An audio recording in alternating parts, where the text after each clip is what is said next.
চাৰিদিন TMPK central কমিটিৰ general conference জুলাইত একেৰাহে দিনত 12 ঘণ্টা 14 ঘণ্টা মিটিঙত থকাৰ পাছত লাষ্ট দিনা আমি অকণমান ওচৰৰে অৰুণাচল প্ৰদেশৰ এই 4 লাইন য'ত চলি আছে ইয়াৰ নতুন ব্ৰিজত অকণমান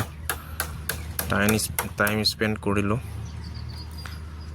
4 দিন মিটিঙত বহাৰ পাছত ওলাই আহি বহুত সুখী অনুভৱ কৰিছোঁ।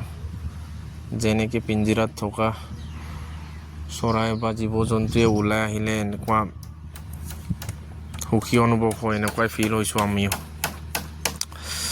বিৰাট ধুনীয়া জেগা।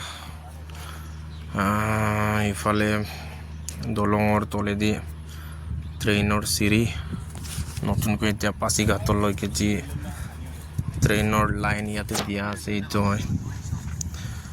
আৰু সন্ধিয়া সময়ত থাকি একদম বিৰাট মজা লাগিলে, হাৱাও যথেষ্ট